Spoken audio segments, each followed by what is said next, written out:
तो दोस्तों मेरे घर में सबको बेसन के लड्डू मेरे हाथ के बहुत ज़्यादा पसंद हैं। तो वही रेसिपी बहुत ख़ास है, बिल्कुल परफेक्ट है।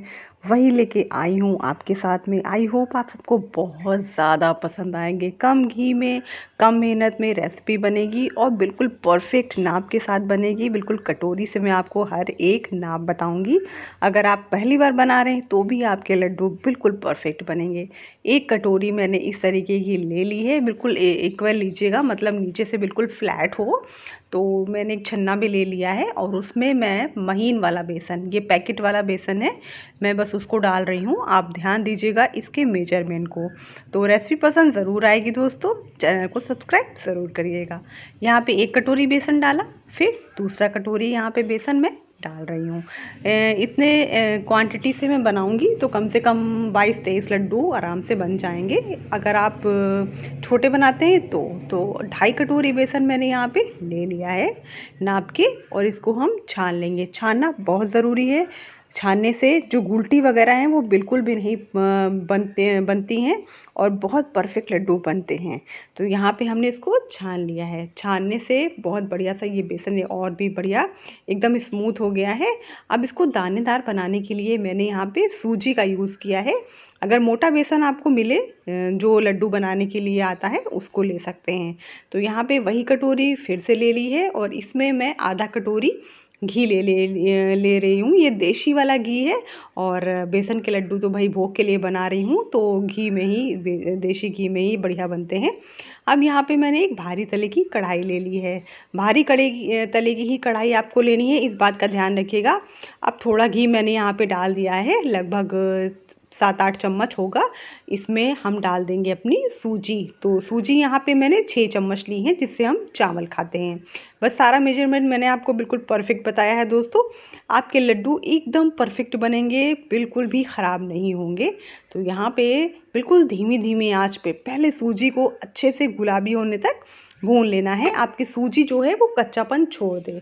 तो यहाँ पे हमने इसको हल्के से भूनना है और बहुत अच्छी खुशबू आ रही है पूरे घर में, क्योंकि ये देशी घी में बन रहे हैं तो देशी घी खुशबू तो बहुत अच्छी आती है। अब इसको हम थोड़ा थोड़ा चलाएंगे। ये देखिए इस तरीके से सूजी हल्की सी भुनने सी लगी है और जब अच्छे से खुशबू आने लगे, तब सूजी भुन जाए, तब आप इसमें बेसन को ऐड कर दीजिएगा। तो मैंने इस तरीके के परात में रखा था, तो मैंने कहा उसको सारा एक साथ डाल देना है। तो मैंने डाल दिया है सारा एक साथ और बिल्कुल धीमी आंच पे इसको पेशेंस के साथ बनाएंगे दोस्तों। लड्डू इतने अच्छे बनेंगे, आप खाते रह जाएंगे। आपको कोई लड्डू इसके आगे नहीं अच्छे लगेंगे। ये बहुत बढ़िया लगते हैं और मैं जो जेठ के मंगल आते हैं उसमें ये लड्डू बनाती हूँ। और मतलब भोग के लिए तो बढ़िया रहते ही हैं और खाने के लिए भी बहुत अच्छे रहते हैं। कभी कभी प्यास लगती है तो एक लड्डू खा के आप आराम से पानी पी सकते हैं या बच्चों को टिफ़िन में भी दे सकते हैं। तो यहाँ पे इसको अच्छे से मिक्स करेंगे और घी हम थोड़ा थोड़ा शिफ्टों में डालेंगे। खट्टा घी मैंने कभी भी लड्डू में नहीं डाला है।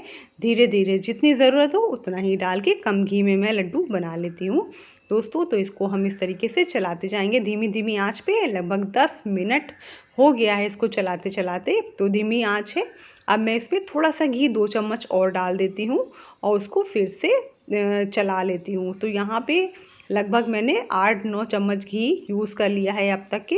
और बिल्कुल थोड़ा थोड़ा घी यूज़ करेंगे। बेसन के लड्डू में इकट्ठा घी डालने से अच्छा है थोड़ा थोड़ा डालिए और इसको भूनते रहिए। तो ये देखिए, और जब ऊपर से घी डाल के हम लड्डू बांधते हैं तो आराम से बन जाते हैं, घी भी कम लगता है। तो यहाँ पे इस तरीके से इसको चलाते जाएंगे बिल्कुल धीमी धीमी आंच पे। नीचे से पूरा चम्मच इस तरीके से करके चलाइएगा कि बिल्कुल भी लगे ना, एकदम लाल ना हो, एकदम इवन आपका बेसन जो है वो भुने। खुशबू बहुत मस्त आ रही है, बहुत अच्छी खुशबू आती है जब बेसन भुनता है। बाकी लास्ट का 2 चम्मच घी मैंने और डाल दिया है। तो सारा घी मैंने इसमें आधी कटोरी अभी तक यूज़ कर लिया है। इसको चलाते जाएंगे और सूजी तो पहले ही भुन गई थी, बेसन को भुनने में थोड़ा टाइम लगता है दोस्तों। तो यहाँ पे इसको धीमी धीमी आंच पे, आंच को बिल्कुल धीमी रखनी है और बीच बीच में अगर आपको लगे तो मीडियम करके उसको फिर से धीमा करके चला सकते हैं। यहाँ पे थोड़े से तरबूज के बीज और थोड़े से काजू मैंने काट के इसको इसमें डाले हैं, क्योंकि इसका स्वाद बहुत अच्छा आता है। काजू और ये जो मेलन सीड होते हैं ना, इनका स्वाद इसमें बहुत अच्छा आता है। जब भी हम लड्डू खाते हैं तो ये बीच में एकदम क्रंची से लगते हैं और बहुत टेस्टी लगते हैं। इसमें इलायची भी डालेंगे, लेकिन लास्ट में डालेंगे, क्योंकि इलायची डालने के बाद में उसका अरोमा चला जाता है, इसलिए बिल्कुल लास्ट में इलायची को, कभी भी कुछ मीठा बनाइए तो लास्ट में इलायची को डालना चाहिए। तो मैं तो हमेशा लास्ट में ही डालती हूँ। तो ये देखिए अब इसमें डाल दिया है, तो इसी की गर्माहट से, जो बेसन की गर्माहट है, उसी से ये हमारे शीर्स और काजू अच्छे से भून जाएंगे, गुलाबी से हो जाएंगे। बहुत ज़्यादा इसको जलाना नहीं है। ये देखिए इस तरीके से चलाते जाएंगे थोड़ा थोड़ा। मेरा कैमरा बहुत हैंग कर रहा है दोस्तों, गर्मी बहुत ज़्यादा है और मैं कमरे में बना के मतलब बैठ के बना रही हूँ, क्योंकि बिल्कुल भी सरवाइव नहीं कर रहा है मेरा कैमरा किचन में। बिल्कुल गुलाबी सा बेसन होने लगा है और इसको हल्का सा अब क्या करेंगे, थोड़ी देर और भूनेंगे, हल्का सा बिल्कुल और कलर आ जाए। तो ये देखिए हल्का सा कलर आ गया है। कैमरा कैप्चर नहीं कर रहा है ज़्यादा अच्छे से, लेकिन आप समझ जाइएगा बहुत बढ़िया खुशबू आए, हल्का सा गुलाबीपन ले, तब गैस की फ्लेम को ऑफ़ कर देंगे और इसको थोड़ा सा और चलाएँगे। कढ़ाई अभी बहुत ज़्यादा हीटेड है, तो इसको थोड़ा चलाइएगा वरना नीचे से लग जाएगा। अब थोड़ी देर बाद मतलब हल्का सा ये छूने लायक हो जाएगा, तब हम इसमें चीनी ऐड करेंगे। आधी कटोरी चीनी है, पीसने के बाद और ज़्यादा हो जाएगी दोस्तों। तो मैंने बिल्कुल परफेक्ट आधी कटोरी चीनी को, नॉर्मल चीनी को पीस लिया है और यहाँ पे मैंने डाल दिया है। तो 2 से 3 चम्मच मैंने यहाँ पे बचाया है चीनी। अपने मीठा अपने हिसाब से रखिएगा। लगभग आधी कटोरी चीनी यहाँ पे लग जाएगी और बिल्कुल परफेक्ट मीठा होगा। फिर इलायची को डाल दिया है, लगभग 7-8 इलायची मैंने फ्रेशली कूट के डाल दी हैं। बहुत अच्छा फ्लेवर आता है और इसको अच्छे से मिक्स कर लेंगे। चीनी इलायची सबको अच्छे से मिक्स कर लीजिएगा। ये देखिए उसके बाद में हम यहाँ पे 2 चम्मच घी मैंने और ले लिया है कैन से। तो यहाँ पे 2 चम्मच घी मैंने ऊपर से और डाला है लड्डू को बांधने के लिए।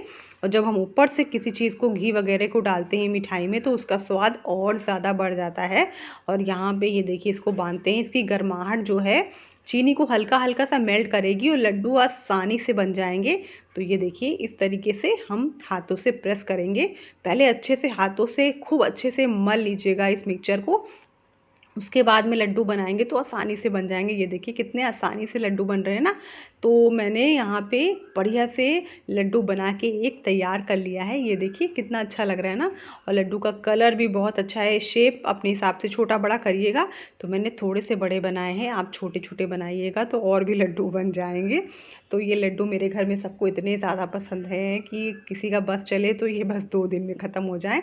लेकिन मैं थोड़ा छुपा छुपा के देती हूँ एक लड्डू केवल, क्योंकि भाई मुझे भोग में भी लगाना रहता है। और बहुत अच्छे लड्डू बन के इस तरीके से तैयार कर पाएंगे। आप भी ज़रूर से ट्राई करिएगा। इसी तरीके से सारे लड्डुओं को मैं बना लेती हूँ और धीरे धीरे इस तरीके से बनाते जाएंगे तो आपका हाथ भी सेट हो जाएगा। ये देखिए तो लास्ट में एक छोटा सा लड्डू बना था, बस इस तरीके से। ये देखिए 4-5 लड्डू बनाने के बाद में मैं सारे लड्डू बना के आपको दिखा देती हूँ। तो ये लड्डू हमारे बन के हो गए तैयार। मैंने इसको अच्छे से इस तरीके से प्रेजेंट भी कर दिया है। ऊपर से थोड़े से काजू और बादाम लगा दिए हैं। मैं आपको तोड़ के दिखाती हूँ। एकदम सॉफ्ट है, मुंह में आराम से घुल जाएगा। बिल्कुल परफेक्ट लड्डू बन के तैयार हुए हैं। तो ज़रूर से इसको ट्राई करना बनता है दोस्तों। चैनल को सब्सक्राइब ज़रूर करिएगा आसान आसान रेसिपीज़ के लिए। फिर मिलते हैं। राधे राधे।